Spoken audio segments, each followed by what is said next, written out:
Hey guys, so today we are going to be looking at multiplying decimals. So when we multiply decimals, okay, we want to ignore the decimals and multiply as usual. We're going to multiply normally whenever we multiply decimals. Okay,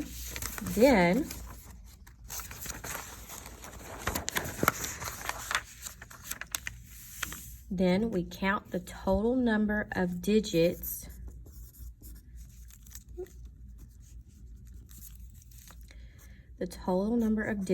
to the right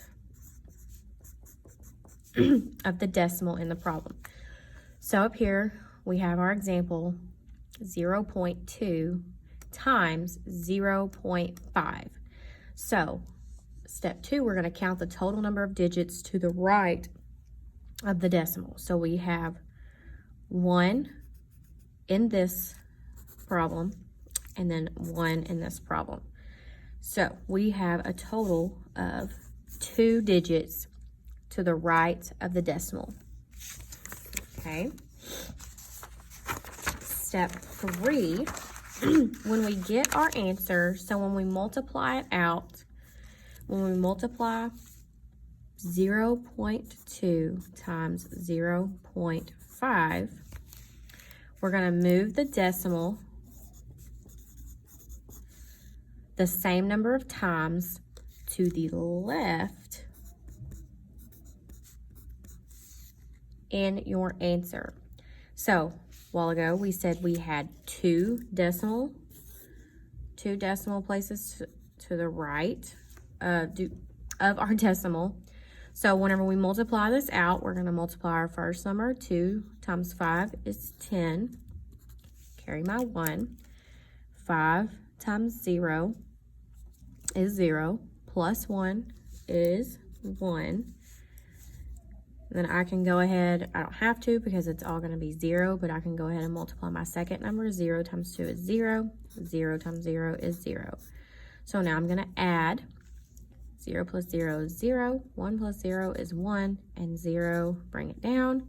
So I have 2 places behind my decimal. So I'm going to move my decimal 2 places to the left. So I'm going to start behind my number and go 1, 2.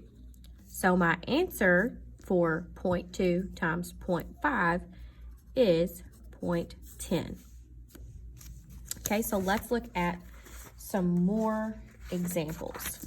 Okay, let's look at 12.6 times 15.3. Okay, so I'm going to go ahead and count how many numbers I have behind or to the right of my decimal. So I have 1 here and I have 1 here. So whenever I get my answer, I'm going to move my decimal 2 places to the left. Okay, 6 times 3 is 18. 3 times 2 is 6, plus 1 is 7. 3 times 1 is 3. Now before I start multiplying my second number, I have to add a 0. Now I can start. 5 times 6 is 30. 5 times 2 is 10, plus 3 is 13. 5 times 1 is 5, plus 1 is 6. Okay, now I have a third number. So before I can start multiplying this third number, I have to add 2 zeros. So 1, 2, and now I can start multiplying this third number. 1 times 6 is 6. 1 times 2 is 2, and 1 times 1 is 1. So now I'm going to add this up. 8 plus 0 is 8. 7 plus 0 is 7. 3 plus 3 is 6, and 6 plus 6 is 12. 6 plus 1 is 7. 7 plus 2 is 9. And then I don't have anything to add to my 1, so I'm just going to bring it down. Okay, so now I have to remember my decimal. So I'm going to move my decimal place 2 places to the left. So I'm going to start behind my number and jump 1, 2 times. So my answer is 192 7/8. Okay, let's look at a little bit harder one where we have more numbers to multiply. So let's look at, let's do 3.762 times 0.66. Okay, so the first thing I'm going to do, I'm going to count my numbers that are to the right of my decimal. So I have 1, 2, 3, 4, 5. So when I get my answer, I'm going to move my decimal place 5 places to the left. Okay, so let's start multiplying this out. 6 times 2 is 12. 6 times 6 is 36. 36 plus 1 is 37. Okay, 7 times 6 is 42. 42 plus 3 is 45.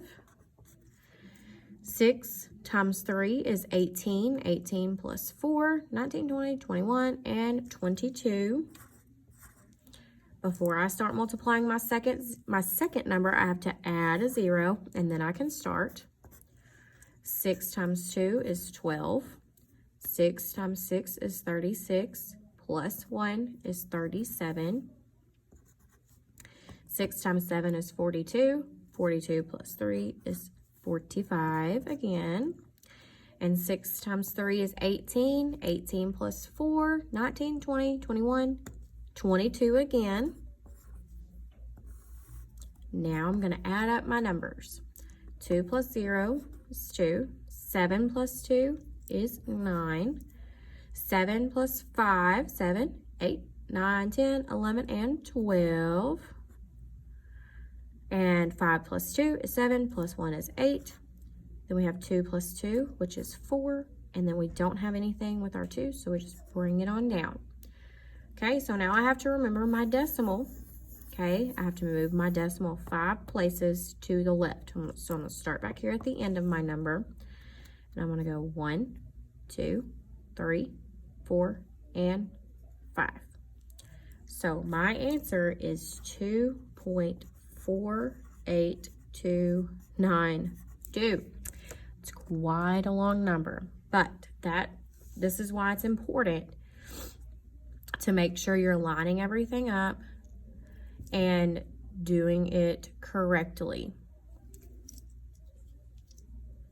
Okay, so let's look at one more example. So on your assignment, you will have some questions that are like 2/5 times 3.6. Okay, so you have a fraction times a decimal. We cannot do that, so we have to turn this fraction into a decimal. How you do that, remember, whenever you turn a fraction into a decimal, you have to divide it out. And your numerator always goes in your house. Okay, so when you divide it out, your numerator goes on the inside. And then you have to say, how many times does 5 go into 2? And if 5 will not go into 2, you have to add a decimal and a 0. And don't forget to add your decimal on top. Now you say, how many times does 5 go into 20? 5 will go into 20 4 times. So then you say 5 times 4 is 20, and you subtract, and you do not have a remainder. So your decimal equivalent of 2/5 is 4/10 or 0.4. So now you have your decimal equivalent. So now you can multiply 3.6 times 0.4. Okay, so you have 2 numbers that are to the right of your decimal. So when you get your answer, you will move your decimal 2 places to the left. Okay, so let's multiply it out. So we have 6 times 4, which is 24. Excuse me. And then you have 4 times 3, which is 12. And then plus 2 is 14. So we need to move our decimal place 2 places to the left. So we're going to start behind our number. We're going to go 1, 2. So 3.6 times 0.4 equals 1.44. Okay, so that is how you multiply your decimals. Okay, if you get, whenever you get into decimals that have lots of numbers behind them, you have to be very cautious of what you're multiplying and what you're carrying over, and making sure you're adding your zeros before you start multiplying that next number, and make sure you're adding everything up correctly. Okay, so you have to be very careful, take your time, and make sure you're doing it correctly. Okay, so you do have an assignment. It is 3.5 assignment, and there are 2 vocabulary questions for numbers 1 and 2. You can find those answers in Unit 3 student notes. That's where your vocabulary is. So you can go look there for those answers, and then the rest of them, you are just multiplying your decimals. Okay, so get you a sheet of paper, write it down, take your time, and if you have any questions, please send me a message or an email, and I will get back to you as quickly as possible. Okay, have a good day, guys.